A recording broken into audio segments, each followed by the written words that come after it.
নমস্কার, আপনার রায় অনুষ্ঠানে আপনাদের সবাইকে স্বাগত জানাই। পেট্রোল ডিজেলের সেঞ্চুরির পর যখন হাঁসফাঁস অবস্থা, সেই সময় আমরা দেখলাম যে দেশের বিভিন্ন প্রান্তে উপনির্বাচনে ধাক্কার পর রাতারাতি কেন্দ্র একটু স্বস্তি দিল।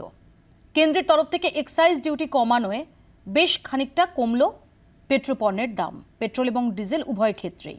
এবং এরপরই আমরা দেখলাম যে কেন্দ্রের এই ঘোষণার পরপরই বিজেপি শাসিত যে রাজ্য, তারা রাজ্যের তরফ থেকেও কিছুটা ছাড় দিয়ে এই বার্তা দিতে চাইলো যে অবিজেপি রাজ্যগুলোরও এটা করা উচিত। এই নিয়ে একটা যখন রাজনৈতিক চাপানুতর চলছে, একটা রাজনৈতিক এই চাপানুতরের জেরে সাধারণ মানুষ ভাবছেন যে অবশেষে আরও একটু স্বস্তি পাওয়া যাবে কিনা, সেই সময় দেখা গেল যে এবার যে রেশন কোভিডের সময় থেকে যে বিনামূল্যে রেশন চালু হয়েছিল, সেই রেশন এবার বন্ধের সিদ্ধান্ত। অর্থাৎ একটা ধাক্কা কিছুটা সামলে একটু স্বস্তি পেতে না পেতে এবার রেশন বন্ধের সিদ্ধান্ত। এই সমস্ত কিছুকে কেন্দ্র করে রাজনৈতিক মহলে ঝড়, এই নিয়ে আলোচনা করব আজকের আপনার রায় অনুষ্ঠানে। আমাদের সঙ্গে তৃণমূল কংগ্রেসের পক্ষ থেকে রয়েছেন বৈশ্যানর চ্যাটার্জি, বিজেপির পক্ষ থেকে শ্রমিক দাশগুপ্ত, কংগ্রেসের পক্ষ থেকে চন্দন ঘোষ চৌধুরী, সিপিআইএম এর পক্ষ থেকে ইন্দ্রজিৎ ঘোষ এবং রয়েছেন অর্থনীতি বিশ্লেষক অনির্বাণ দত্ত। আপনাদের সবাইকে স্বাগত জানাই। আমি শুরুতে আপনাদের দেখাবো যে আকাশ ছোঁয়া তেলের দামে সবে যখন সামান্য সুরাহা এসেছে, এরই মধ্যে নতুন উদ্বেগ। ডিসেম্বর থেকে কোপ আসছে বিনামূল্যের রেশনে। কেন্দ্রের যুক্তি, অর্থনীতি এখন দৌড়চ্ছে, তাই বিনামূল্যের রেশনের প্রয়োজন আর নেই। এখনই রেশন বন্ধের সিদ্ধান্ত নয়, প্রধানমন্ত্রীকে চিঠি রেশন ডিলারদের সংগঠনের। প্রধানমন্ত্রী গরিব কল্যাণ প্রকল্পে খাদ্য সুরক্ষা যোজনা। কোভিড অতিমারির শুরু থেকে দেশের কয়েক কোটি পরিবারের বেঁচে থাকার অবলম্বন এই প্রকল্প। ডিসেম্বর থেকেই প্রকল্প বন্ধের ইঙ্গিত দিয়ে রাখল কেন্দ্র। কেন্দ্রীয় খাদ্য গণবন্টন সচিব সুধাংশু পাণ্ডের বক্তব্য, অর্থনীতিতে গতি ফিরেছে, খোলা বাজারের রেকর্ড খাদ্যশস্য বিক্রি হয়েছে, তাই বিনামূল্যের রেশন সরবরাহ চালিয়ে যাওয়ার কথা ভাবা হচ্ছে না। 2020 মার্চ থেকেই দেশের 80 কোটি মানুষকে বিনামূল্যে রেশন দেওয়ার কথা ঘোষণা করেন প্রধানমন্ত্রী। গত 20 মাসে দুবার প্রকল্পের মেয়াদ বাড়ানো হয়েছে। 30 নভেম্বর পর্যন্ত বিনামূল্যে চাল গম দেওয়ার ঘোষণা। পেট্রোল লিটারে 110 ও ডিজেল 100 টাকা ছাড়ানোর পর কয়েকদিন আগে কিছুটা কর কমানোর কথা ঘোষণা করেছে কেন্দ্র। তারই মধ্যে বিনামূল্যের রেশন বন্ধের ইঙ্গিত। স্বেচ্ছাসেবী সংস্থা ফুড অফ সেলের সমীক্ষা বলছে, কোভিডের ধাক্কায় বহু পরিবারই ন্যূনতম খাবার খেয়ে বেঁচে থাকছে। 1 কোটি পরিবারের মূল উপার্জনকারী এখনো বেকার। 12 কোটি মানুষ পুরোপুরি বিনামূল্যের রেশনের উপর নির্ভরশীল। দাম বৃদ্ধি হওয়ার জন্য 56% পরিবার শাকসবজি খাওয়া কমিয়ে দিয়েছে। উজ্জ্বলা যোজনায় সিলিন্ডারের বিক্রিও কমেছে 49%। খাতায় কলমে অবশ্য ছবিটা অনেক উজ্জ্বল। বিশেষত গত 3-4 মাসে অর্থনীতিতে তেজি ভাব অনেকটাই স্পষ্ট বলে দাবি করছে কেন্দ্র। কৃষি, পরিষেবা ও শিল্পে গড় বৃদ্ধি প্রাক কোভিড পর্বের তুলনায় বেশি। অসংগঠিত ক্ষেত্রে নিয়োগ প্রায় 76 লক্ষ। পিএফে মাসে গড়ে 14 লক্ষ নতুন সদস্য। মাসে গড়ে জিএসটি 1 লক্ষ কোটি টাকার বেশি। দেশের ছোট ব্যবসায়ী ও দোকানদারদের সংগঠন কনফেডারেশন অফ অল ইন্ডিয়া ট্রেডার্সের দাবি, দীপাবলিতে 1,25,000 কোটির বিক্রি বাট্টা। গত 10 বছরে এবারই সবচেয়ে বেশি বিক্রি বাট্টা। তাহলে কোন ছবিটা ঠিক? অর্থনীতিবিদদের বক্তব্য দুটোই ঠিক, তবে এটা অনেকটা প্রদীপের নিচে অন্ধকারের মতো। কোভিডকালে নতুন করে দরিদ্র সীমায় ঢুকেছেন বহু মানুষ। অর্থনীতিতে বদল এলেও তাঁদের অবস্থা রাতারাতি বদলাবে না। আয়ের বন্টনেও বড়সড় বদল এসেছে। ক্ষুধা সূচকে ভারতের স্থান বাংলাদেশ, পাকিস্তানের পরে। এসবেরই ফল অর্থনীতিতে তেজি ভাব থাকলেও বহু মানুষ এখনও আতান্তরে। অনিশ্চিত ভবিষ্যতের মুখে দাঁড়িয়ে গোদের উপর বিস্ফোরা জ্বালানি, রান্নার তেল, শাকসবজির দাম। অর্থনীতিবিদরা বলছেন, এটা শুকনো পরিসংখ্যান বনাম রোজকার জীবনের টানাপোড়েন। ব্যুরো রিপোর্ট, জি 24 ঘন্টা। শ্রমিকদের কাছে প্রথমেই আসবো। শ্রমিকদা, একটু যখন রিলিফের কথা আপনারা বলছেন, সেই সময় দাঁড়িয়ে এবার রেশনে কোপ, মানে স্বস্তিটা একটু উপভোগ করতে সেটারও তর্স হইল না? মৌপ্রিয়া, আপনার এই যে পরিবেশন করলেন শুরুতেই, এতে বেশ কিছু তথ্য আমার মনে হচ্ছে একটু সেগুলোকে রেকটিফাই করা দরকার। যেরকম প্রথম, উপনির্বাচনে বিজেপি হেরেছে এই রাজ্যে 4টে আসনে নিশ্চিতভাবে, কিন্তু সারা ভারতে কিন্তু 15টি আসনে কিন্তু যে ভোটে জিতেছি আমরা, সেখানে বিজেপির আসন বেড়েছে। সুতরাং সারা দেশে ভরাডুবি হয়েছে বলে পেট্রোল ডিজেলের শুল্ক কমানো হয়েছে, এই ধারণাটা ভুল। নাম্বার 1। নাম্বার 2, আমি আপনাদের চ্যানেলে ভোটের আগে বলেছিলাম যে প্রতি লিটারে 32 টাকা 90 ফিক্সড শুল্ক হয় মানে কেন্দ্রীয় সরকারের। আপনি ওই থিওরিটা যে ঠিক বলবেন এমন আশাও আমরা কেউ করিনি। না, fine. বিজেপির মুখপাত্র হয়ে দাঁড়িয়ে আপনি বলবেন না রুপিয়া এই থিওরিটা ঠিক, এটা আমরা এক্সপেক্ট করি না। না, আপনি এক্সপেক্ট করেন না, কিন্তু আপনার দর্শকরা এক্সপেক্ট করে সঠিক তথ্যটা জানার, সেই জন্য আমি দিলাম। দর্শকরা সব বোঝে, একদম বোঝে, সেই জন্যই বোঝে যে এইখানে বাংলা চ্যানেলে বলা হচ্ছে বিজেপির ভরাডুবি, আসলে বিজেপির ভরাডুবি নয়, এটাই আমি বলতে চাইছি। দর্শকরা সব বোঝেন, জনতা জনার্দন সব বোঝেন, জনতা জনার্দন সব বোঝেন বলেই আপনাদের ফাইনালি এতদিন পর এক্সাইজ ডিউটি কমাতে হলো। জনতা জনার্দনের জন্যই কমাতে হলো। এটাই হচ্ছে ভারতের গণতন্ত্রের বিউটি। আপনার যদি আমার কথা শুনতে অস্বস্তি বোধ হয়, যেমন পেঁয়াজের মূল্য বৃদ্ধির পর কি হয়েছিল আমরা সবাই জানি, ইতিহাস হয়ে গেছিল। আপনি তো আমাকে যদি বলতে দেওয়ার অবকাশ না দেন, তাহলে আর আমাকে ডাকলেন কেন? আমি তো তথ্য দেব, এবং আমার তথ্য যদি ভুল হয় আপনি আমার এগেইনস্টে মানহানির মামলা করবেন, এত বড় চ্যালেঞ্জ দিচ্ছি। কেন্দ্রীয় সরকার 32 টাকা 90 পয়সা প্রতি লিটার পেট্রোলে শুল্ক পায়। যখন 70 টাকা ছিল পেট্রোলের দাম তখনও তাই পেত, যখন 110 টাকা ছিল তখনও তাই পেত। কিন্তু রাজ্যের ভ্যাটটা পার্সেন্টেজ হিসেবে হয়, যার জন্য 70 থেকে 110 টাকা আসায় রাজ্যের ভ্যাটের পরিমাণ প্রতি লিটারে প্রায় 9 থেকে 9.5 টাকা। বাজেটের আয়ের উৎস যা দেখানো হয়েছিল তার চেয়ে প্রতি লিটারে প্রায় 9 থেকে 9.5 টাকা অতিরিক্ত আয় হয়েছে। এবার কেন্দ্রীয় সরকার কমিয়েছে নিজের আয়ের ওপর চাপ রেখে। কেন রাজ্য সরকার কমাবে না?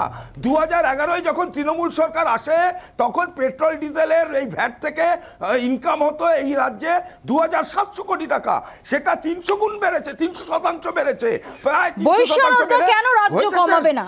শ্রমিক বাবুদের প্রশ্ন, এবং এটা তো সত্যি আমরা দেখেছি যে 7900 কোটি টাকা বিজেপি শাসিত রাজ্য সেদিন রাত থেকে কমানোর ঘোষণা করে দিয়েছে।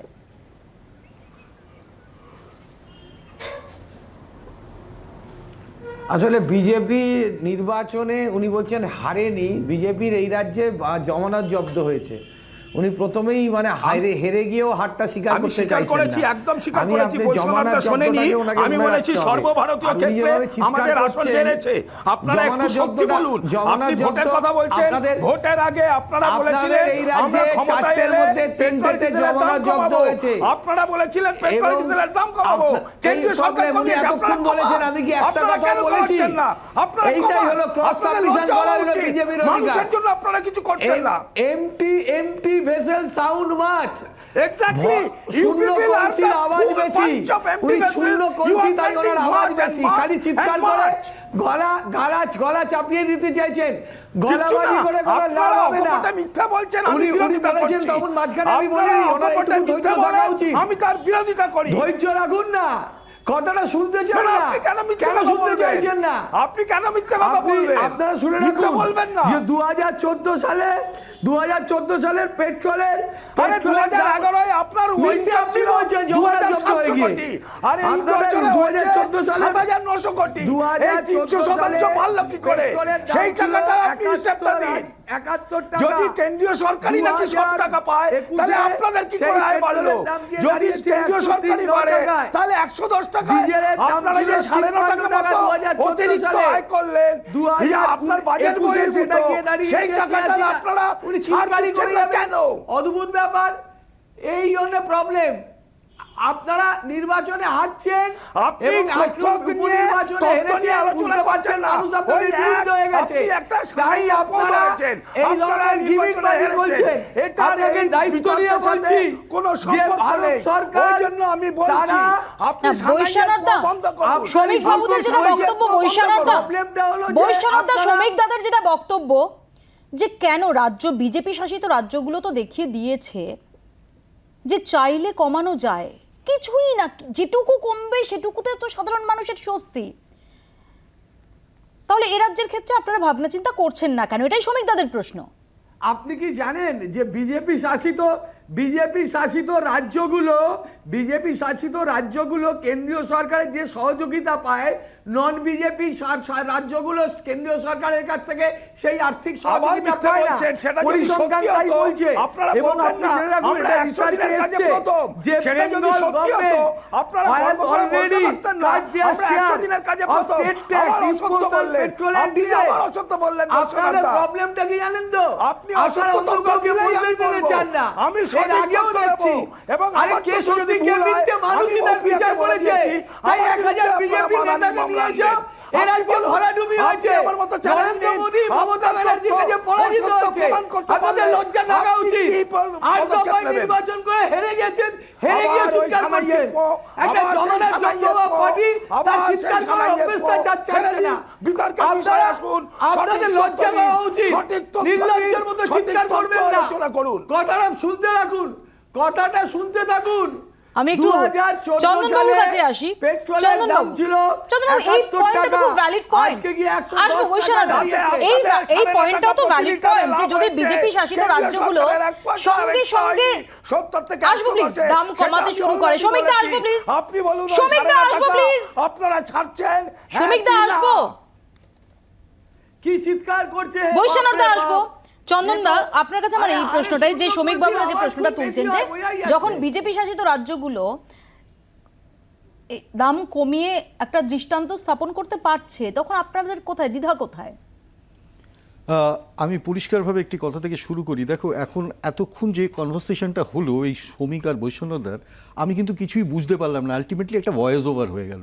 আর বিশেষত শ্রমিককে যেটা বলি, আমার দীর্ঘ বন্ধু, ওর কিন্তু ব্যাপারটা একটা কনভেনশনাল মেথডে চলে গেছে, যেটাকে আমার বারবার মনে হয় নাও অর নেভার, মানে এই সময়টাতেই ওকে বলতে হবে। সুতরাং আমি বলবো একটু ধৈর্য ধরে যদি কথাটা শোনে। দেখো, বাস্তব অবস্থাটা হচ্ছে যে বিজেপির কম্পালশনটা কোথায়, অর্থাৎ গত পরশুদিন এই প্রশ্নটা ছিল না। হঠাৎ বিজেপিকে এই পণ্যের দামটা কমাতে হলো নির্বাচনের রেজাল্ট বেরোবার পর। সুতরাং সাংকেতিকভাবে এটা প্রমাণিত হয় যে ঘটনাটা কি সেটা শ্রমিক স্বীকার করুক না করুক। সহজ জিনিস চন্দনবাবু, এটা যেমন ঠিক, আবার একই সঙ্গে এটাও ঠিক যে আমরা যারা সাধারণ মানুষ, নিম্নবিত্ত, নিম্ন মধ্যবিত্ত, হাঁসফাঁস দশা তো কারণ যাই হোক, একটা টাকাও যদি কমে না, কেন্দ্র কমাক বা রাজ্য কমাক, সেটা আমাদের জন্য স্বস্তি বয়ে আনে। এখানেই পয়েন্টটা হচ্ছে যে ফাইনালি যে চাপে পড়েই হোক বা যে কারণেই হোক না কেন বা উদারতা দেখিয়েই হোক না কেন, যদি কেন্দ্র কমালো এবং বিজেপি শাসিত রাজ্যগুলোও কমালো, তাহলে যেখানে অবিজেপি সরকার রয়েছে তাদের কমাতে অসুবিধা। এখানে তো রেশারেশি টানা পড়েনের কোনো ব্যাপার নেই। সাধারণ মানুষ বলছেন যে তাহলে কমাচ্ছে না কেন? এক্স্যাক্টলি, আমি তোমাকে এই প্রসঙ্গেই আসছিলাম, কারণ এটা তোমার দ্বিতীয় অধ্যায়। ও কেন অবিজেপি, আমি প্রশ্নটা এখানে উত্তরটা দিয়েছিলাম যে বিজেপি এই কম্পালশন সিচুয়েশনটাকে মাথায় রেখে কমাতে হয়েছে। কিন্তু পাশাপাশিভাবে আমরা দেখো বারবার একটা দাবি করছি, যে দাবিটা হচ্ছে যে এটাকে কেন প্রিভেলিং জিএসটির মধ্যে আনা হবে না। এটা একটা মূল প্রশ্ন। অর্থাৎ যেভাবে পেট্রোপণ্যের দাম বাড়ছে, দেখো 65% দামটা বেড়েছে এক বছরে। সেটাও খুব ভ্যালিড প্রশ্ন, কিন্তু এক্ষুনি আসু যদি কিছু রিলিফ দেওয়া যায়, সেই রিলিফটা এবং সেটা যদি বিজেপি শাসিত রাজ্যে দেওয়া যায়, আমি বলছি না যে বিজেপি শাসিত রাজ্য খুব মহৎ কাজ করছে, কিন্তু যদি সেটা করা যায় তাহলে কেন করা যাচ্ছে না? কেন যেখানে যে রাজ্যে আপনারা আছেন কেন করা যাচ্ছে না? দেখো, আমি বারবার যে প্রসঙ্গটা বলছি, যে এই যে প্রসঙ্গটা তুমি এই মুহূর্তে তুললে, যে রাজ্যে আমরা আছি বা যে রাজ্যে তৃণমূল, এই মুহূর্তে তৃণমূল কেন কমাচ্ছেন, এই প্রশ্নটা আমরাও তুলছি। প্রশ্নটা হচ্ছে যে একটা নির্দিষ্ট সিস্টেমে দামটা বাড়লো কেন, একটা নির্দিষ্ট সিস্টেমটাকে যদি ফলো আপ যদি না করা যায়, চলে উঠ না। আমি শুধু একটা কথাই বলছি, সাধারণ মানুষ এসব কিচ্ছু চায় না। 30 পয়সা দাম কমলেও সাধারণ মানুষ একটু স্বস্তির মুখ দেখে। তারপর আপনারা অনন্ত চর্চা চালিয়ে যান না, কেউ কিচ্ছু বাধা দেবে না, আপনারা অনন্ত চর্চা চালিয়ে যান। বারবার এই প্রসঙ্গে আমি বলি যে এটা এই মুহূর্তে বিজেপি শাসিত রাজ্য হঠাৎ কেন্দ্রীয় ডিসিশনের পরে দামটা কমিয়েছে। আহুত দিনে বা আগামী দিনে এটা কংগ্রেস শাসিত বা বিজেপি শাসিত বা তৃণমূল শাসিত প্রশ্নটা নেই। দাবিটা অবশ্যই সাধারণ মানুষের, যে দামটা কমাতে হবে এবং রাজ্যের রাজ্যের যে লেভিসগুলো আছে তার রেশিও যদি কমাতে না পারে, তাহলে পেট্রোপণ্যের দাম আবার লাগাম ছাড়া হবে। এখন প্রশ্নটা হচ্ছে এখানে, দেখো ডিরেগুলেশন মেথডে এটাই বোঝবার ব্যাপার। ডিরেগুলেশন মেথডে হঠাৎ একটি দাম কমিয়ে দেওয়া 5 টাকা বা 10 টাকা ডিজেল বা পেট্রোলের, কিন্তু প্রশ্নটা হচ্ছে যে এই ডিরেগুলেশন মেথডে কালকে দামটা বাড়বে না এই গ্যারান্টি কিন্তু কেউ দিতে পারছে না। সুতরাং আমাদের এখন খুব না, আমরা কমাচ্ছি না বলিনি, আমি বলিনি আমরা কমাচ্ছি না, না, এটা বাস্তব অবস্থা। ডিরেগুলেশনের অর্থটাই তাই যে আগামী দিনে একটা সহজ জিনিস বুঝুন, সাধারণ মানুষ কিন্তু কেন্দ্র, রাজ্য, বিজেপি, কংগ্রেস, তৃণমূল কিচ্ছু নিয়ে ভাবতে চায় না। তারা শুধু চায় পেট্রোপণ্যের দামটা যতটুকু কমানো যায় ততটুকু কমানো যাক। এটা ঠিকই বললাম, যেটা আমি শুরুতেই, যে কারণেই হোক না কেন বিজেপি শাসিত রাজ্যগুলো যখন কমিয়ে দেখিয়েছে যে কমানো যেতে পারে, শুধুমাত্র বিজেপি শাসিত রাজ্যগুলো করেছে বলেই সেটা না করার প্রবণতা কেন? না করার প্রবণতা তো একবারও কেউ বলেনি। কমান আমরা তো তাহলে। বলছি কমান আমরা তো তাহলে বলছি কিভাবে? এটা তো অবশ্যই এটা না করার প্রবণতা নয়, এটা না করার প্রবণতা নয়, কারণ রাজ্যের শেষের হ্যাঁ? সংখ্যাটা কিন্তু অনেক কম, আরে আপনি- এটাও বুঝতে হবে। আপনি বলুন না, রাজ্যের 2014 থেকে শেষের 2021 পরিমাণটা কত কিন্তু টাকা অনেক বেড়েছে? কম, এটাও মন্ত্রী, বুঝতে এক হবে। মিনিট সুতরাং একটা কথা না বলার কমানো ছিল কেন্দ্রীয় চন্দনকে। ক্ষেত্রে যেখানে ঠিকই তো, কেন্দ্র এটা তো শেষ, বৈশারদ দা যেটা বলছেন অ্যাবসলিউটলি রাইট, যে আজকে দিনের স্বপ্ন দেখিয়ে ফাইনালি পেট্রোল ডিজেলের সেঞ্চুরি হয়েছে। শ্রমিক দ্বারা সেঞ্চুরি করিয়ে দিয়েছেন আমরা পেট্রোল ডিজেলকে করাইনি, দিয়ে, যেটা আমরা কেউ স্বপ্নে করাইনি। ভাবেনি। যেটা হয়েছে কেউ কাঁচা স্বপ্নে তেলের দাম ভাবেনি। করার জন্য 70 হয়েছে, থেকে 110 বিজেপি টাকা করেনি, হয়েছে। এটা মার্কেট, 53 এটা থেকে নিয়মে 87 হয়েছে টাকা কে কাঁচা করছেন? তেলের দাম কি- বৃদ্ধির জন্য। কত টাকা কি বাড়িয়েছেন বল- ওনারা? কি বলছেন শ্রমিক দা? এইসব- কি বলছেন আমি তো শ্রমিক দা? আপনাকে যখন বলছি, বলে লাভ আছে। কেন্দ্রীয় যখন সরকারের যখন এক পয়সা 2012-13-তে বাড়তি উপার্জন হয়নি। পেট্রোপণ্যের মূল্য বৃদ্ধি নিয়ে আপনাদের নেতারা টুইট করতেন, আপনারা সংসদ অচল করতেন, আপনারা পথে নামতেন, আপনারা ভারত বন্ধ রাখতেন, হ্যাঁ, তখন সেই ওটা সময় deregulated আন্তর্জাতিক ছিল না। বাজারে আরে বাবা, তখন ওটা অপরিশোধিত deregulated তেলের ছিল না। এক ব্যারেলের দাম আর এখনকার আন্তর্জাতিক বাজারে এক ব্যারেলের অপরিশোধিত তেলের দাম, সেটা আপনি প্লিজ দেখুন, আপনি আরে চেক করুন, আমি মন্ত্রী, বলবো না, তখন- আমি বলবো না, তখন কেন্দ্রীয়- আপনি চেক আমি করে তো আমায় আপনাকে বলুন, বল- আপনি প্লিজ একটা আমার রিকোয়েস্ট, আমি একটা ফেভার হ্যাঁ, চাইবো, বলুন। একটা ফেভার বলুন। চাইবো, একটা ফেভার চাইবো বলুন। সুমিতা, আপনি আমাকে এই আন্তর্জাতিক বাজারে অপরিশোধিত তেলের এক ব্যারেলের দাম 2012-13-এ যখন তদানীন্তন গুজরাটের মুখ্যমন্ত্রী তিনি টুইট করতেন, আপনাদের একের পর এক নেতারা টুইট করতেন, আপনারা সংসদ অচল করতেন, সংসদের বাইরে ঝড় উঠত, ভারত বন্ধ অবধি ডেকেছিলেন, সেই সময় এক ব্যারেলের দাম কত ছিল? আর এখন যখন পেট্রোল ডিজেল সেঞ্চুরি করলো তখন আন্তর্জাতিক মার্কেটে এক ব্যারেল অপরিশোধিত তেলের দাম কত? এটা আপনি আমাকে জেনে হ্যাঁ, বলুন, তখন প্লিজ আমাকে একটু জেনে আপনাকে বলুন। বলছি কেন ছিল তখন কম। না সেটা তো পরের কথা, আপনি তো না, বললেন যে না, এখন না, বাড়ছে আমাকে- বলে, আপনি আমায় আমাকে একটু বলতে বলুন। হবে। তখন কেন্দ্রীয় সরকার কিন্তু তেলের দামটা নির্ধারণ করতো, deregulated সে পরের ছিল কথা, না। আপনি একটু বলুন না। এখন বাজার দর অনুযায়ী ওটা কমে বাড়ে। আপনি এবার আমাকে বলুন, এপ্রিল 2020-তে না আপনি আমায় এটা জেনে বলুন না। না আমি আপনাকে আমি বলছি। একটা জিনিস আপনার কাছে আপনি জানতে আমাকে- চাই। আপনি আমাকে একটা জিনিস জেনে আমি বলুন। একটা ইনফরমেশন আপনার কাছে জানতে চাই।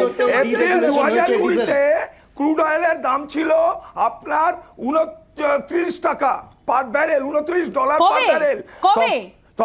2020 এপ্রিলে, আর আজকে হচ্ছে $86 পার ব্যারেল। 2020 কথা বলছি, আমি 2013 কেন কথা আপনি বলছি, এই হিসাবটা দিন 2012 কথা আরে বলছি, বাবা, আপনি যখন এই হিসাবটা যখন দিতে পারছেন গুজরাটের না। মুখ্যমন্ত্রী যে টুইট করতেন তখনকার কথা ক্রুডের বলছি। দাম- ক্রুডের এখন তো দাম গুজরাটের 300% মুখ্যমন্ত্রী বাড়লো। পেট্রোলের দাম নিয়ে টুইট করেন না, 300% যখন বাড়লো। আর যখন পেট্রোলের দাম গুজরাটের বাড়লো 30%। শ্রমিকদা আপনি সেটা দেখবেন না। শ্রমিকদা যখন গুজরাটের মুখ্যমন্ত্রী আমি তো আবার বলছি তখন টুইট করতেন, deregulation ছিল কেন্দ্রকে না। বিধে টুইট করতেন, আমি তখনকার আরে এক বাবা, ব্যারেলের তখন দাম জানতে চাইছি। deregulation ছিল না। 42,000 কোটি তখন টাকা সেন্ট্রাল নতুন গভর্নমেন্ট ভাবে দাম ঠিক তুলেছে করতো। এরা।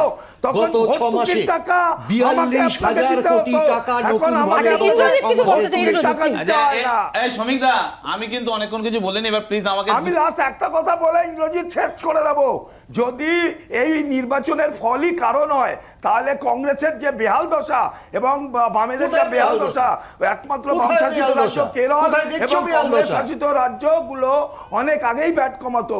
ভোটের শ্রমিক- রেজাল্টের সাথে বিজেপির এই সিদ্ধান্ত নয়, মানুষের অবস্থাটা বুঝে শ্রমিক- তাদের কথা চিন্তা করে এই সিদ্ধান্ত। গণতান্ত্রিক ভাবে অন্যদের বলতে দাও, বেহাল দশা এই কংগ্রেসের তো, নয়, তুমি খুব ভালো করে গায়ে জানো। লাগলো বা আমি তো আচ্ছা তোমার মাঝে শ্রমিকদা, বলিনি, এবার চন্দন। তোমার তো বলা হয়েছে, এটা বলি নাকি? বলো বলো বলো বলছি, একদম। প্রথম কথা হচ্ছে কেন্দ্রীয় সরকার পেট্রোলের ওপর থেকে 10 টাকা, ডিজেলের ওপর থেকে 5 টাকা ট্যাক্স কমিয়েছে, কিন্তু একটা ইনফরমেশন, 2014 থেকে 77 বার পেট্রোল ডিজেলের দাম বেড়েছে। আমি ইন্টারনেট কারোর চাই না। অক্টোবর মাসেই দাম বেড়েছে পেট্রোলের উপরে 8 টাকা 15 পয়সা, ডিজেলের উপর 9 টাকা 45 পয়সা, 5 টাকা 10 টাকা দাম কমিয়েছেন, বাহবা নেবেন না, দাম আপনারা বাড়িয়েছেন কন্টিনিউয়াস। বাজে কথাগুলো অনেক শুনেছি। কেরলে 101 টাকা পেট্রোল, কলকাতায় 104 টাকা, দিল্লিতে 103 টাকা, মুম্বাই 109 টাকা, উত্তরপ্রদেশে 106 টাকা, বাম শাসিত রাজ্যে সবচেয়ে কম। 3 নম্বর বিষয়, 2011 সালে যখন পশ্চিমবঙ্গের লেফট ফ্রন্ট গভর্নমেন্ট ছিল লাস্ট, 2010-11-তে 2600 কোটি টাকা ট্যাক্স আদায় করেছে পেট্রোল ডিজেলের ওপর থেকে, আর 2020-21-এ 2600 কোটি টাকা, আর এটা হচ্ছে 7916 কোটি টাকা, মানে 3 গুণের ওপর ট্যাক্স আদায় করেছে এই রাজ্যের সরকার। 14টা রাজ্যে পেট্রোল ডিজেলের ট্যাক্স কমিয়েছে বিজেপি শাসিত রাজ্যে, আর আমাদের রাজ্যেও ট্যাক্স কমানো উচিত, এটা আমরা দাবি করছি, ইমিডিয়েট ট্যাক্স কমানো উচিত। এবার যেটা হচ্ছে শ্রমিকদা বললেন যে পেট্রোল ডিজেলের ওই 32 টাকা কত পয়সা সোজা আদায় করে না, 25 টাকা 25% ডিজেলের উপর, পেট্রোলের উপর থেকে, আর ডিজেলের উপর থেকে 17% ট্যাক্স আদায় করে। মানে দাম বাড়লে কেন্দ্র সরকারেরও আয় বেড়েছে, রাজ্য সরকারের আয় বেড়েছে। দাঁড়াও শ্রমিকদা, আমি ভুল ইনফরমেশন দিলে আর তুমি বলো না। আচ্ছা ঠিক আছে, আমাকে বলতে দাও। আজব তো, স্বৈরতন্ত্রের একটা লিমিট আছে। তুমি যতক্ষণ ভুল তথ্য দেবে না আমি বলতে দেবো ভাই। তুমি ভুল তথ্য বললেই আমি আটকাবো। আচ্ছা ঠিক আছে, ভুল তথ্য আমি দিচ্ছি না। আমি যেটা আপনাকে বলার চেষ্টা করছি, 34 বছর বলতে দাওনি, ওই বলতে দেওয়ার গল্প শুনিও না। আচ্ছা এ হয়েছে তো, ভারতবর্ষের ম্যাক্সিমাম রাজ্য ট্যাক্স কমিয়েছে, আমাদের রাজ্যেও ট্যাক্স কমানো উচিত।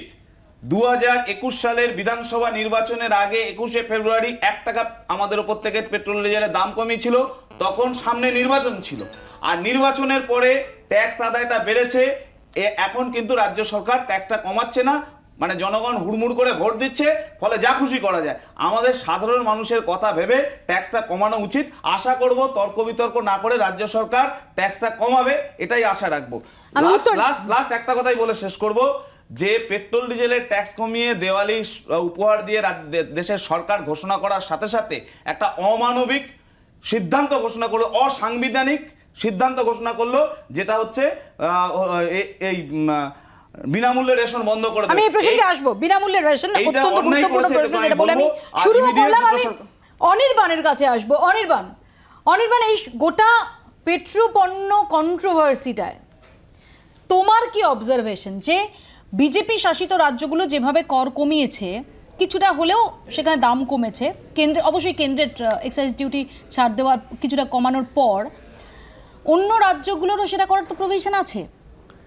একদমই মৌপিয়া, প্রথমে শুরুতেই বলি তোমাকে ধন্যবাদ সমস্ত দর্শকদের তরফ থেকে, কারণ তুমি লাগাতার এই পেট্রোপণ্যের মূল্যবৃদ্ধির উপর শো করেছিলে এবং কংগ্রেস, সিপিএম, তৃণমূল, বিজেপি কে শুনেছে জানি না, বাট কেন্দ্রীয় সরকার শুনে দামটা কমিয়েছে। আপনাকে একটা কথা পরিষ্কার করে বলি যে এই সরকারের ট্যাক্সটা কেন্দ্রীয় সরকারের কাছেও যায়, রাজ্য সরকারের কাছেও যায়। আমি এর সঙ্গে সঙ্গে আজকে যে আরেকটা অধ্যায় নিয়ে আলোচনা হবে সেটার সঙ্গে একটু লিঙ্ক করে বলছি।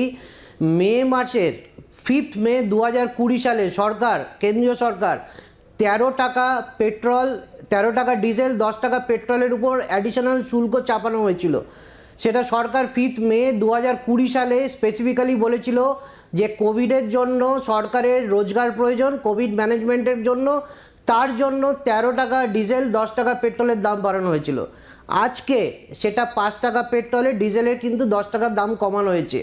আমি এর সঙ্গে সঙ্গে রিলেট করছি, আত্মনির্ভর ভারত অভিযানে বিনামূল্যে রেশন দেওয়ার কথা বলা হয়েছিল। মানুষকে বোঝানো হচ্ছিল যে পেট্রোল ডিজেলের এই যে অ্যাডিশনাল 13 টাকা 10 টাকার দাম বাড়ানো হয়েছিল, সেটা দিয়ে রেশন দেওয়া হবে। 80 কোটি লোককে রেশন দেওয়া হয়েছিল, শ্রমিকদাই বলতেন। আজকের দিনে দাঁড়িয়ে ঠিক দুদিনের মাথায়, পেট্রোল ডিজেলের দাম কমানোর দুদিনের মাথায়, যখন আমরা বুঝতে পারছি যে এই টাকাটা কমিয়ে দিয়ে 80 কোটি মানুষকে যে বিনামূল্যে রেশনটা দেওয়া হচ্ছিল, সেই রেশনটা দেওয়া যাবে না। আমি এখানে কেন্দ্রীয় সরকারকে প্রথমে বলছিলাম, সাধুবাদ জানাচ্ছিলাম, কিন্তু এটা যেহেতু এই রেশনের সঙ্গে লিঙ্ক করে দেওয়া হলো এবং রেশনটা আগামী দিনে বন্ধ হয়ে যাবে, এটার জন্য আমি বলবো কেন্দ্রীয় সরকারের এটা দূরদর্শিতার অভাব, 1 নম্বর। 2 নম্বর হচ্ছে এটা ঠিক যে রাজ্য সরকারও যদি চায়, রাজ্য সরকারের পার্সেন্টেজটাও রাজ্য সরকার কমাতে পারে। রাজ্য সরকারের ক্ষেত্রে, পশ্চিমবঙ্গের ক্ষেত্রে একদমই ঠিক 25% পেট্রোলের ক্ষেত্রে, ডিজেলের ক্ষেত্রে 17% ক্যালকুলেট করে ট্যাক্সটা ধার্য করা হয়। এবং আপনি দেখবেন এই 10 টাকা আর 5 টাকা কমানোর জন্য অটোমেটিক্যালি কিন্তু রাজ্য সরকারের ইনকামটাও কমে গেছে। রাজ্য সরকারের ডিজেল দেখবেন 10 টাকা কমেছে, মানে আলটিমেটলি 11 টাকা 77 পয়সা কমে গেছে। পেট্রোলের ক্ষেত্রে 5 টাকার জায়গায় 5 টাকা 85 পয়সা কমে গেছে। রাজ্য সরকারের অলরেডি কিন্তু ট্যাক্স কালেকশন কমে যাবে। কিন্তু এর সঙ্গে সঙ্গে একদম কিন্তু এর সঙ্গে সঙ্গে আরও একটা কথা বলি, আমি অন্যান্য সব রাজ্যের ক্ষেত্রে আগামী দিনে ট্যাক্স কমানো যাবে না এরকম কোনো নিশ্চয়তা কিন্তু কোনো রাজ্য সরকার বলছে না। আজকে কংগ্রেসের তরফ থেকে যে আছেন বা তৃণমূলের বৈশ্যাদা আছেন, এরা কিন্তু বলছে না আগামী দিনে কমানো যাবে না। এটা পলিটিক্যাল স্ট্যান্ড, কী হবে সেটা আগামী দিন ভবিষ্যৎ বলবে। কিন্তু এটার সঙ্গে সঙ্গে একটা কথা পশ্চিমবঙ্গের ক্ষেত্রে মৌপিয়া, একটা জিনিস মাথায় রাখতে হবে, কয়েকদিনের মধ্যেই আমাদের এখানে আমফান হয়েছিল, কয়েকদিনের মধ্যেই আমাদের এখানে ইয়াস হয়েছিল, কয়েকদিনের মধ্যে এখানে 8 দফায় 1400 কোটি টাকা খরচা করে ইলেকশন হয়েছিল। পশ্চিমবঙ্গের রাজ্যটাকেও তো চালাতে হবে। আজকে আমি কেন্দ্রীয় সরকারকে বলবো যে কেন্দ্রীয় সরকারের কাছে একটা আর্থিক ক্ষমতার মানে সুপিরিয়র ক্ষমতাটা কিন্তু কেন্দ্রীয় সরকারের কাছে থাকে। রাজ্যকেও কিন্তু রাজ্য সরকারকে চালাতে হবে। আমি জানি না আগামী দিনে পশ্চিমবঙ্গ সরকার এই ট্যাক্সটা কমাবেন কিনা, কিন্তু পশ্চিমবঙ্গ সরকারটাকেও চালাতে হবে। এর সঙ্গে সঙ্গে আমি আপনাকে বলছি, প্রান্তিক মানুষকে সুবিধা যাওয়ার জন্য এই যে স্বাস্থ্যসাথী করা হয়েছে বা লক্ষ্মীর ভাণ্ডার করা হয়েছে, আপনারা যাই বলুন এর টাকাটা তো প্রান্তিক মানুষজন পাচ্ছেন, এবং এই প্রান্তিক মানুষজন পেয়ে ওই 500 টাকাটা নিয়ে কিন্তু সে পাশের দোকানে গিয়ে মনোহারি দোকান থেকে কিছু জিনিসপত্র কিনছেন, এবং এই কোভিডের বাজারে যত জিনিসপত্র কেনা বেচা হবে তত কিন্তু চাহিদা বাড়বে এবং অর্থনীতির চাকা বিরতি ঘুরবে। আমাকে তার আগে নিতেই হবে। বিরতির পর ফিরছি, দেখতে থাকুন আপনার রায়।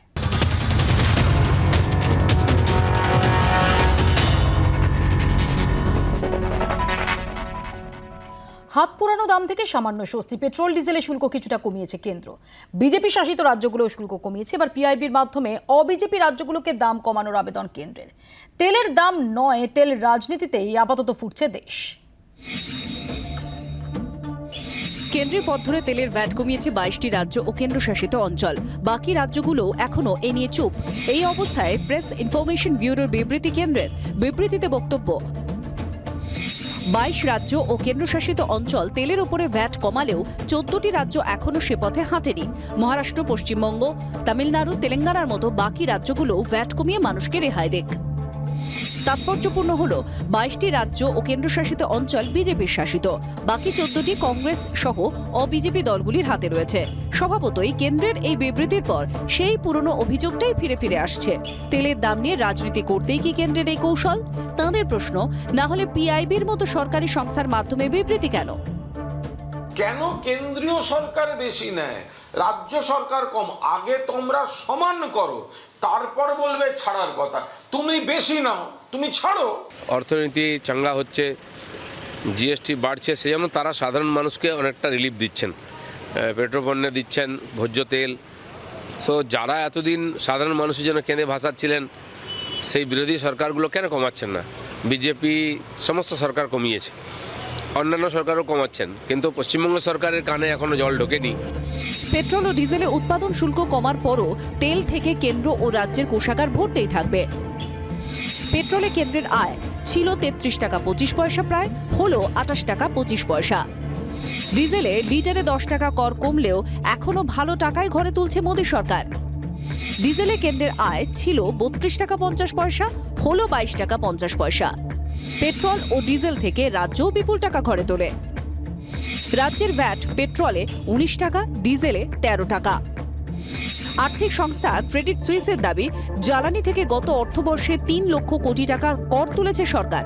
তেলের করে রাজ্যের ভাড়ারও ফুলে ফেপে উঠেছে। 2011-12 সালে 2700 কোটি টাকা আর 2020-21 সালে 7900 কোটি। অর্থনীতিবিদরা বলছেন কর কমলেও আয় খুব একটা কমবে না, কারণ লকডাউন ওঠায় চাহিদা অনেক বেড়েছে। সদ্য সমাপ্ত উপনির্বাচনে ধাক্কা খেয়ে গা ঝাড়া দিয়েছে মোদী সরকার। বিজেপি বিরোধী দলগুলো এই অভিযোগে সোচ্চার। অর্থনীতিবিদরা বলছেন এমন ধারণা অমূলক নয়। ভোট তো রয়েছে, আরও বেশ কয়েকটি বিষয়কে আঁচ করে তেলের দামে কর কমিয়েছে কেন্দ্র। এপ্রিল থেকে সেপ্টেম্বরের মধ্যেই রাজস্ব সংগ্রহের লক্ষ্যমাত্রা 60% রাজস্ব ছাড়িয়ে গিয়েছে। বাজারে সব জিনিসের ব্যাপক দাম বাড়ায় আম আদমির ক্ষোভ বাড়ছিল। রবি শস্যের মৌসুমের আগে দাম না কমালে তার সরাসরি প্রভাব পড়ত কৃষিতে। তেল নিয়ে অভিযোগ পাল্টা অভিযোগ, দায় চাপানো কৌশলের খেলা, দাম কমানো ঘিরেও এক আজব রাজনীতি। ব্যুরো রিপোর্ট, জি24 ঘন্টা। আর যেটা শুরুতেই আমরা বলছিলাম যে একদিকে যখন দাম কমানোয় ঈষৎ স্বস্তি, ঠিক সেই স্বস্তিটাকে ভালো মতো মালুম করার আগেই এবার বিনামূল্যের রেশনে কোপ। সুখেন্দু শেখর রায় তিনি কি বলছেন এই সম্পর্কে আপনাদের শোনাবো। একদিকে বিগ কর্পোরেটকে লক্ষ লক্ষ কোটি টাকা রেহাই দেওয়া হচ্ছে, অন্যদিকে গরিব মানুষকে যে সামান্য রেশন দেওয়া হতো সেটাও প্রত্যাহার করে নিয়ে কার্যত গরিব মানুষকে পুরোপুরি দুর্ভিক্ষের মুখে ঠেলে দিচ্ছে। সাধারণ মানুষ বিপর্যস্ত, কোনো জিনিসে হাত দিতে পারছে না, এতটাই অগ্নিমূল্য। সেই সময় এই ধরনের সিদ্ধান্ত সম্পূর্ণভাবে জনবিরোধী এবং আমরা তৃণমূল কংগ্রেসের পক্ষ থেকে এই সিদ্ধান্তের তীব্র প্রতিবাদ জানাচ্ছি। শ্রমিকদা, আপনি শুনলেন সরাসরি অভিযোগ যে আপনারা কর্পোরেটদের বোনাস দিচ্ছেন, কিন্তু গরিবের যে বিনামূল্যের রেশন সেটা কেড়ে নিচ্ছেন, তাহলে কিসের আপনারা জনদরদি? প্রথমত তো বলি, এই বিবৃতিটা একটা লজ্জাকর বিবৃতি। কারণ ভোটের আগে এরা প্রচার করেছিল আমরা ক্ষমতায় এলে ফ্রিতে রেশন দেব, সুতরাং ওদের বলা উচিত ছিল আমরা তো ফ্রিতেই দেব, বেকার কেন্দ্রীয় সরকারকে আর ফ্রিতে কিছু দিতে হবে না, প্রথম। দ্বিতীয়ত, এটা কিন্তু রেশন ব্যবস্থায় কোনো চেঞ্জ আসছে না, যেটা আসছে সেটা হচ্ছে প্রধানমন্ত্রী গরিব কল্যাণ অন্ন যোজনা, যেটা আনা হয়েছিল 2020 এপ্রিলে। কোভিড পরিস্থিতিতে দিন আনি দিন খাই মানুষগুলো, তারা গৃহবন্দী থাকবে, রোজগার করতে পারবে না, তারা যাতে। যে যুক্তি দেওয়া হচ্ছে, আমি শুধু একটা ডেটা আপনাকে দিই, যে যুক্তি দেওয়া হচ্ছে যে অর্থনীতি নাকি ঘুরে দাঁড়িয়েছে, তাহলে আমরা যদি দেখি তাহলে আমরা দেখবো 100 দিনের কাজ যদি দেখি তাহলে আমরা দেখব কেন্দ্র বলছে যে চাকরি নিয়ে শহরে ফিরছেন মানুষ। আবার দেখা যাচ্ছে যে 100 দিনের কাজের যে বরাদ্দ সেটা অক্টোবরেই শেষ। তাহলে দুটোর মধ্যে একটা বৈপরীত্য থাকছে না শ্রমিকদা? একদমই না, একদমই না। আমি একটু বলে নিই, সেটা হচ্ছে যেটা হয়েছিল 2020 এপ্রিলে, তারপর সেটা রিভিউ করে বলা হয়েছিল, প্রথমে বলা হয়েছিল জুন 2020 অবধি থাকবে, তারপর রিভিউ করে বলা হলো নভেম্বর 2020, সেটাকে বাড়িয়ে 2021 অবধি। এর মধ্যে 80% মানুষের বিনামূল্যে টিকা করানো হয়েছে, অর্থনীতি ভালো হয়েছে, জনজীবন স্বাভাবিক হয়েছে বলে আমরা পুজোয় এত মেতে উঠেছিলাম, খালি বুর্জার প্যান্ডেল দেখতে গেছিলাম। সুতরাং এখন আর ওই মানুষগুলোর বাইরে বেরিয়ে রোজগার করার অসুবিধে নেই, যার জন্য ওই গরিব কল্যাণ অন্ন যোজনাটাকে এখন বন্ধ করার কথা হচ্ছে। রেশন ব্যবস্থা চালু থাকবে, যাতে কেন্দ্রীয় সরকার দেয় 27 টাকা, উপভোক্তা দেয় 2 টাকা, আর রাজ্য সরকার 1 টাকা দিয়ে বলে আমরা আপনি কনভিন্সড শ্রমিকদের লজিকে? এত বড় নির্লজ্জ মিথ্যা কথা বিজেপি ছাড়া আর কেউ বলতে পারে না। দেশের অর্থনীতিকে পঙ্গু করে দিয়েছে, সর্বোচ্চ বেকার সংখ্যা ভারতবর্ষের 50 বছরের সর্বোচ্চ বেকার সংখ্যা নরেন্দ্র মোদী সরকারের আমলে হয়েছে। দেশের সম্পদ বিক্রি করে দিচ্ছে। এই মুহূর্তে অর্থনীতিবিদরা রয়েছে, জুলাই 2021 ভারতে বেকারত্বের হার ছিল 9%, আজকে বিপজ্জনক সিদ্ধান্ত নিয়ে এই দেখুন অসুবিধা। উনি যখন বলেন তখন কি আমরা বলি? এটাই হলো অসভ্যতা। একটা অসভ্য বিজেপি পার্টি যে কাউকে বলতেই দেবে না। কি অসভ্য, ওই মুখস্থ বিদ্যা চালিয়ে যাচ্ছে। একটা আপনাদের বেকার সংখ্যা সর্বোচ্চ কিনা এই মুহূর্তে, ওটাই আপনি জানেন না। এই মুহূর্তে বেকার সংখ্যা সর্বোচ্চ কিনা ভারতবর্ষে? বেকারত্বের হার সারা দেশের গড় বেকারত্বের হারের চেয়ে বেশি। আবার আপনি বিনামূল্যে রেশনটাকে বন্ধ করে দিচ্ছেন আর কর্পোরেটদের ছাড় দিচ্ছে। ওই কর্পোরেটদের ছাড় দিচ্ছে। ব্যাংকের টাকা লুট করে নিয়ে চলে গেছে কর্পোরেট।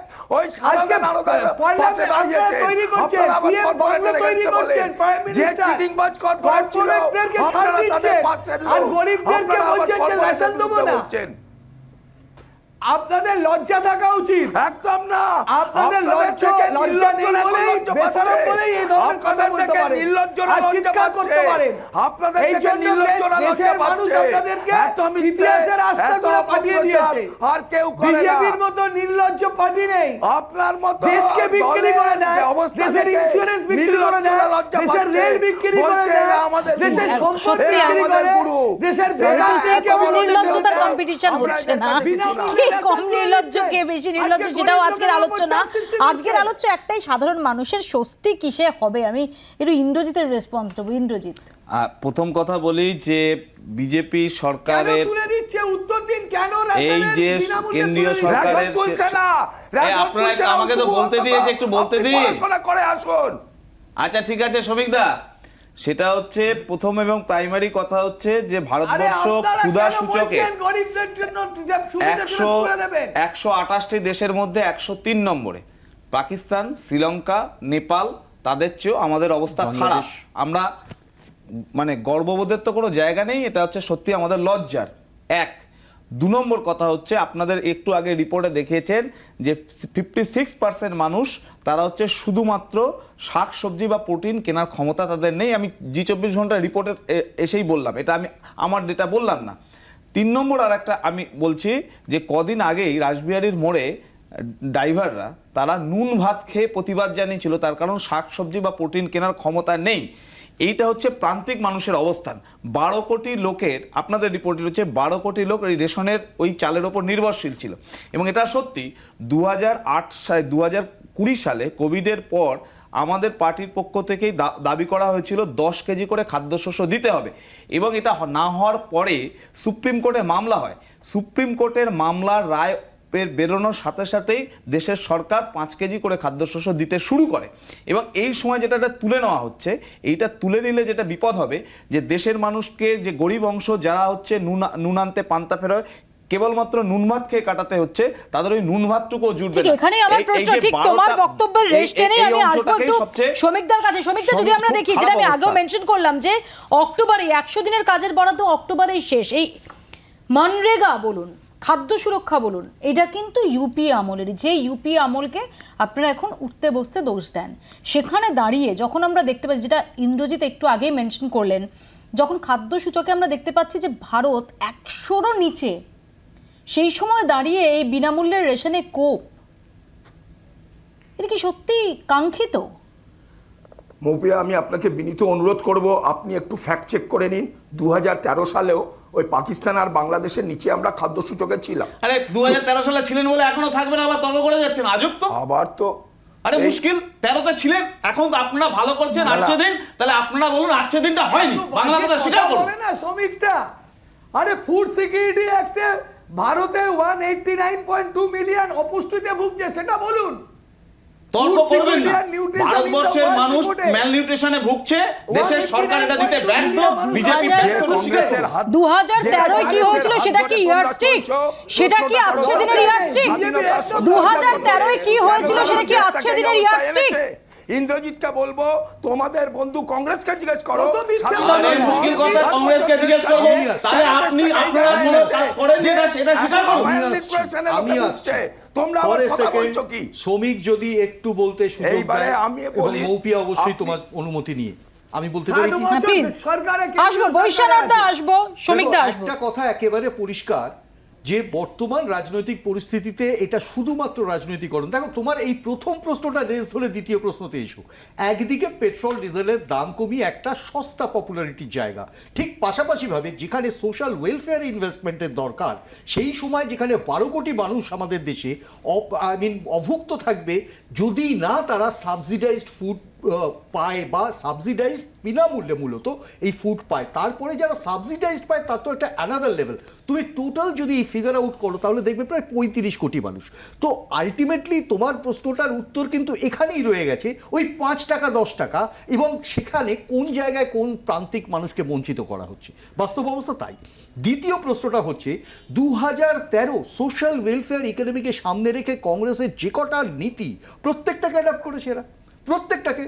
আমরা এখন ইভেন বলছি যে 200 দিনের কাজ করা হোক, 150 দিনের কাজ করা হোক, কিন্তু দেখা যাচ্ছে তার ইনভেস্টমেন্ট, গ্রস ইনভেস্টমেন্টটা কম।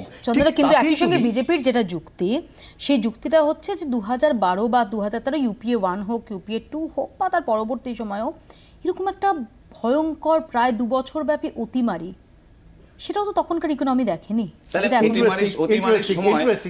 সরকারকে তো মানুষের পাশে দাঁড়াতে হবে না, সরকার মানুষ থেকে উঠতে হবে, কিন্তু আবার একই সঙ্গে ধাক্কাটাও তো রয়েছে, এবং যেটা নেভার বিফোর।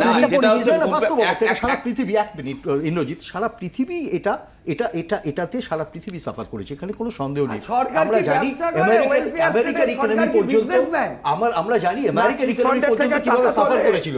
কিন্তু একটা জিনিসকে মাথায় রাখতে হবে, দেখো, ওয়েলফেয়ার ইকোনমিতে স্কিমটা সব থেকে বড়, প্ল্যানিংটা সব থেকে বড়, এবং সরকারি জায়গা থেকে না, দলের জায়গা থেকে। কিন্তু তুমি বারবার যদি দেখো যে প্যান্ডেমিকের সময় অতিমারি রুল তো এখনো চালু আছে, আলটিমেটলি সাবসিডির জায়গা বা বিনামূল্যের জায়গাটা এখনো।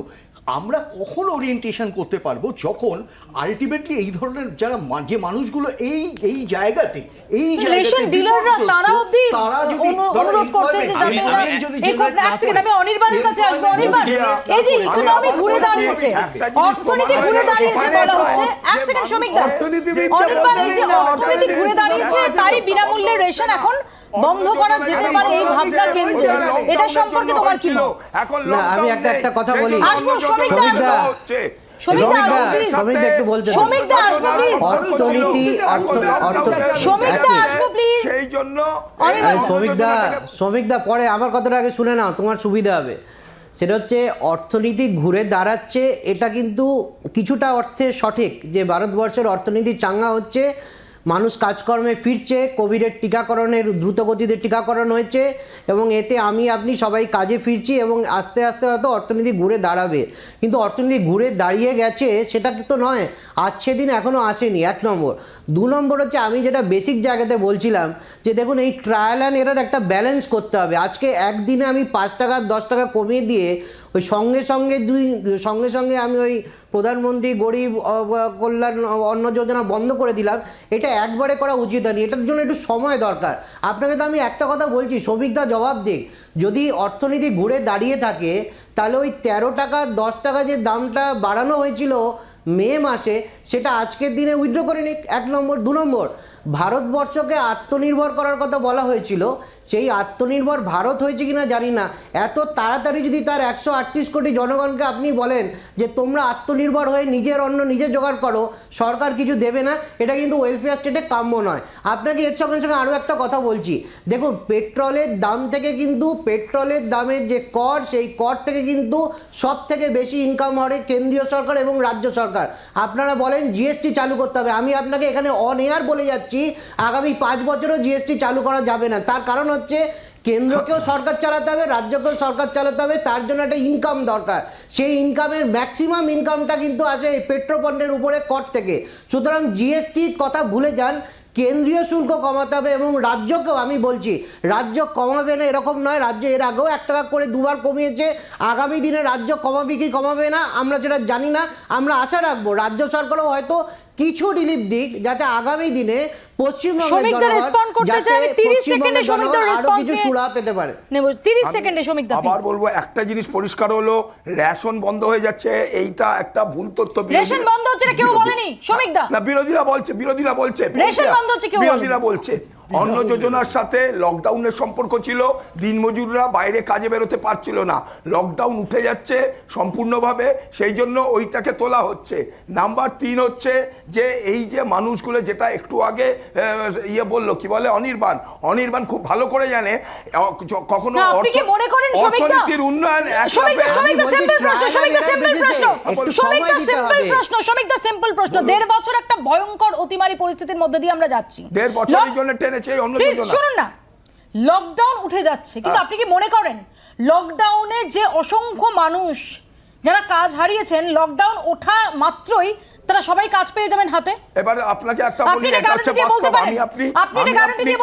আমি আপনি ঠান্ডা ঘরে বসে অনেক কিছু প্রান্তিক মানুষের কথা বলি, একদম বাস্তব অভিজ্ঞতা হচ্ছে ওই লোকগুলো ঠান্ডা ঘরে বসে থাকা শুধুমাত্র বিলাসিতা নেই দাদা, ওই লোকগুলো কিছু না কিছু ঠান্ডা ঘরে বসে থাকতে পারেন, সাংবাদিকরা ঠান্ডা ঘরে বসে থাকে না, কিছু না কিছু সাংবাদিকরা ঠান্ডা ঘরে বসে থাকে না, হতে পারে আপনি ঠান্ডা ঘরে বসে থাকতে পারেন, দ্যাটস ইওর প্রবলেম, সাংবাদিকরা ঠান্ডা ঘরে বসে থাকে, একদম বসে থাকে, নয়তো এরকম তথ্য আসে না যে তথ্যগুলো আপনি প্রশ্নটার উত্তর দিন না, হ্যাঁ বা না। দিনমজুর সে এখন ঘরে বসে নেই, সে কিছু হলেও রোজগার করছে, সে নিজের কিছু অন্য সংস্থান করছে, সেই জন্য অন্য যোজনা যাচ্ছে। রেশনে এখনো পর্যন্ত পুরো রেশন ব্যবস্থা আছে, সুতরাং রেশন ব্যবস্থা উঠছে না যে ওই গরিব লোকগুলো তাদের খাবার পাবে না।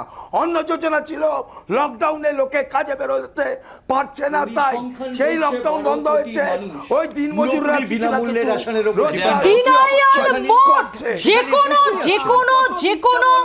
যে কোনো সোশ্যাল ওয়েলফেয়ার স্টেটে মানুষের জনমুখী যে কোনো বিষয়ের ক্ষেত্রে ডিনায়াল মোডটা সবচেয়ে বড় হিন্ড্রান্স, ডিনায়াল মোডটা সবচেয়ে বড় হিন্ড্রান্স। আপনাদের একটা ছোট্ট বিরতি নেব, আমি সাধারণ মানুষের রায় শোনাবো ছোট্ট একটা বিরতির পর, দেখতে থাকুন আপনার রায়। আপনাদের কাছে আমাদের আজকের প্রশ্ন ছিল যে কেন্দ্র ফ্রি রেশন তুলে দিলে কি মানুষের ওপর চাপ আরো বাড়বে? 74% মানুষ মনে করছেন হ্যাঁ বাড়বে, 26% মাত্র 26% মনে করছেন না বাড়বে না। অর্থাৎ আপনার রায়টা স্পষ্ট, আপনাদের রায়টা স্পষ্ট।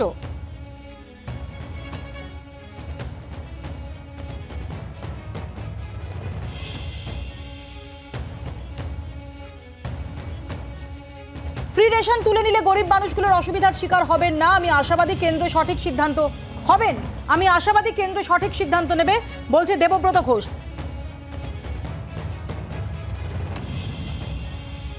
একদমই নয়, আসলে এদেশের মানুষ ফ্রি লাঞ্চে অভ্যস্ত হয়ে যাচ্ছে, বলছে নীলাঞ্জন ব্যানার্জি।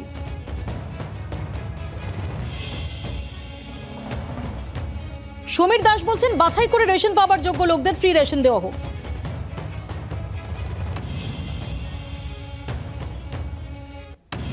দেবনাথ মণ্ডল বলছেন শুধুমাত্র প্রকৃত বিপিএল যারা তাদেরই দেওয়া হোক ফ্রি রেশন। তানজিরা খান বলছেন হ্যাঁ চাপ বাড়বে, সাধারণ মানুষের হাতে আগের মতো কাজ নেই, ইনকাম তলানিতে।